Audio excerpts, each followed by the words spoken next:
Hello friends, welcome to a new video of mine. If you guys are new here, my name is Rachelle. I'm so glad you guys are joining us today. As you read in the title of this video, I will be giving you a bunch of romance book recommendations for so many different tropes out there. We've got enemies to lovers, second chance, friends to lovers, workplace romances, and so much more. I'm a big romance reader. I read so many of them, and I'm going to share with you a bunch of the ones I've read, but there are so many romances out there, and of course I haven't read all of them yet. So I'm also going to be sharing with you ones that I haven't read. I'm only going to be giving you guys descriptions of the books I've read because I find that it's only fair for me to give you a book description or summary when I've read the book. Anyways, I don't want to make this intro too long, so let's just jump right into this video. Let's start off with the enemies to lovers and rivals to lovers trope. I'm grouping these two tropes together because I find that they go hand in hand. I usually find that rivals to lovers stories are usually enemies to lovers as well, so that's why I'm just adding these two tropes together. The first book I have for you in this trope is Not Another Love Song by Julie Soto. This is mainly a rivals to lovers story, and it's about Gwen and Xander. Gwen is a talented violinist and Xander is skilled on the cello. They both play in the Pops orchestra, and when Gwen is offered the role of first chair, the hostility between Gwen and Xander goes up a notch because first chair was a role that Xander always wanted. But despite not liking each other, when they are playing together on stage, they are absolutely magic. This is one of my favorite romances of this year because I just love when the characters have a special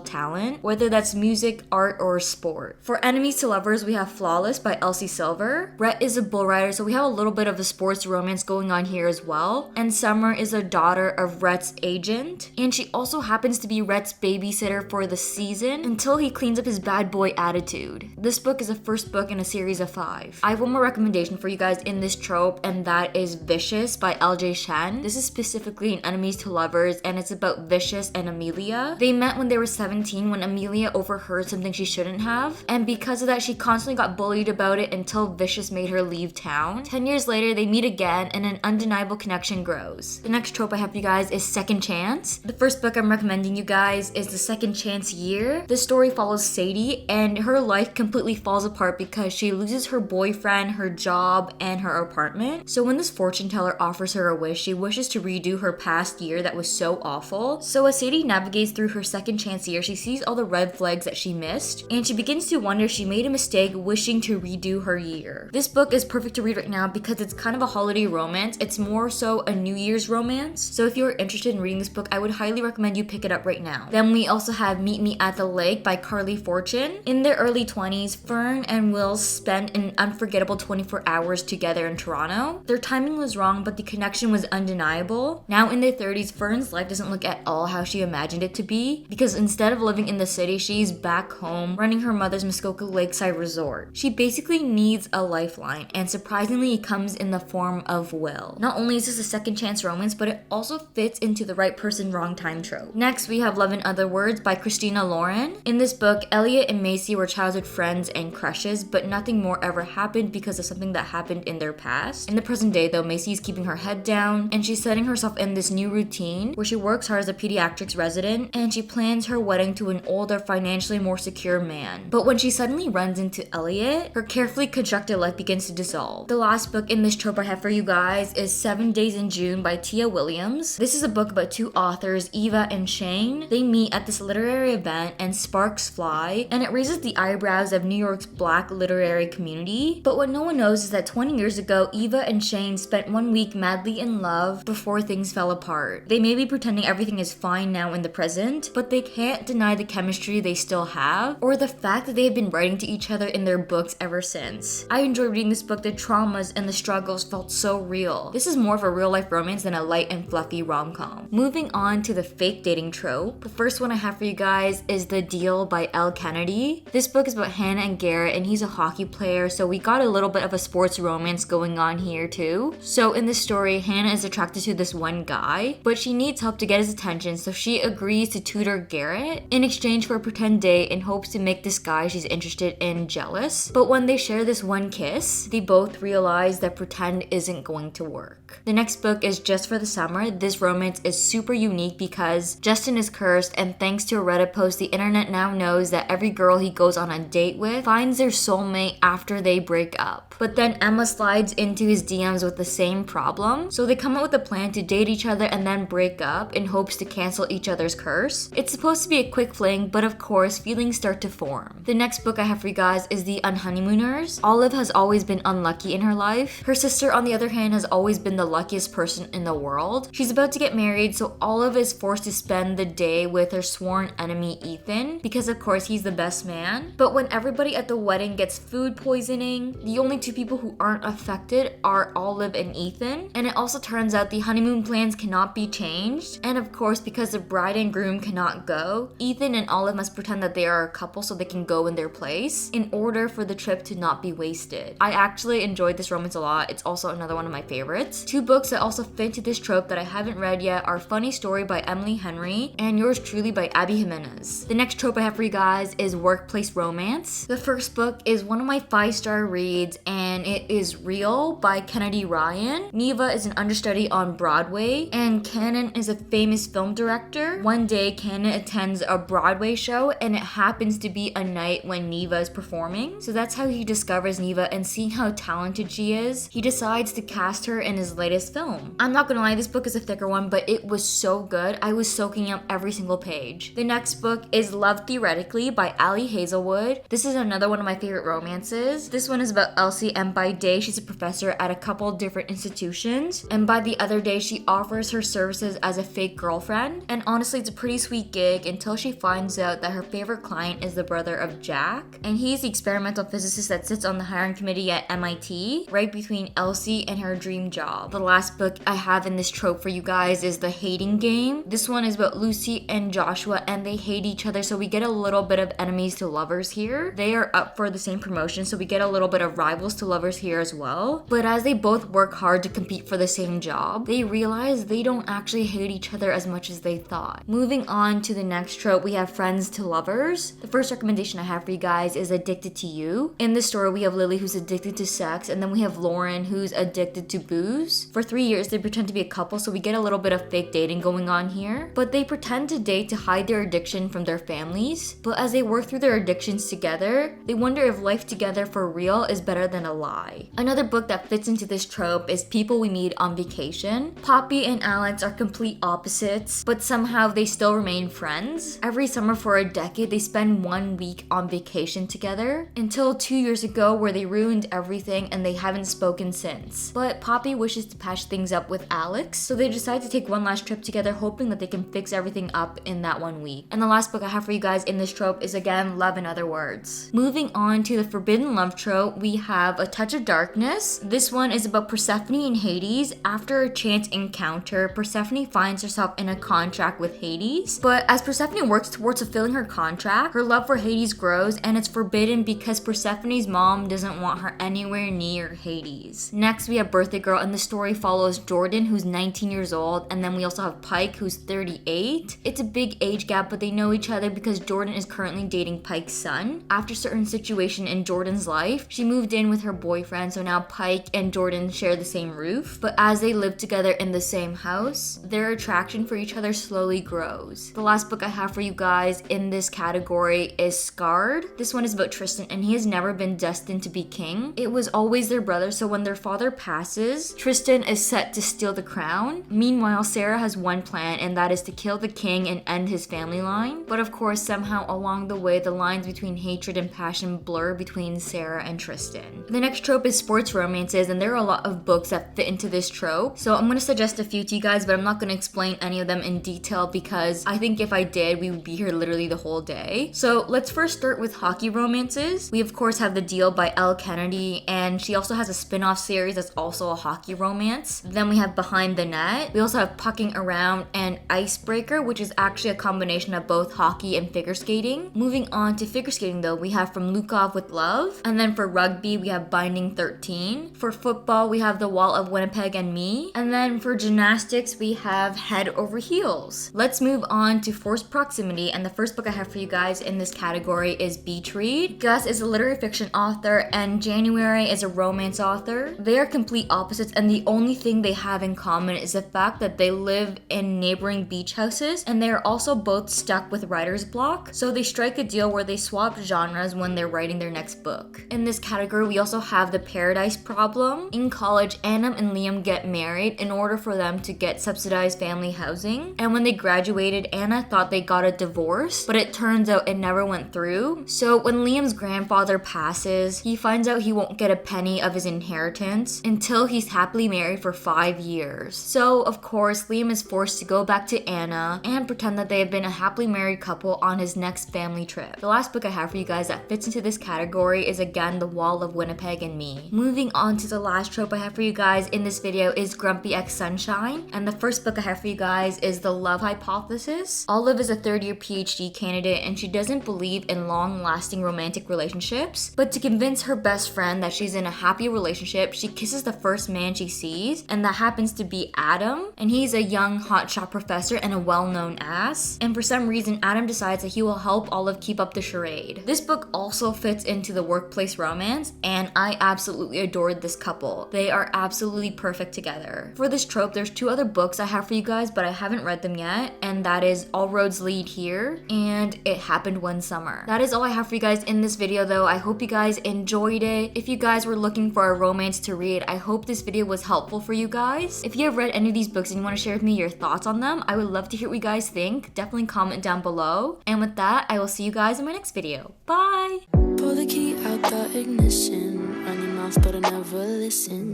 You hold me back, will never last. Keep talking all your shit. Wondering how all this started. You left me broken hearted. You flip my words, yeah, this love hurts. Keep talking all your shit.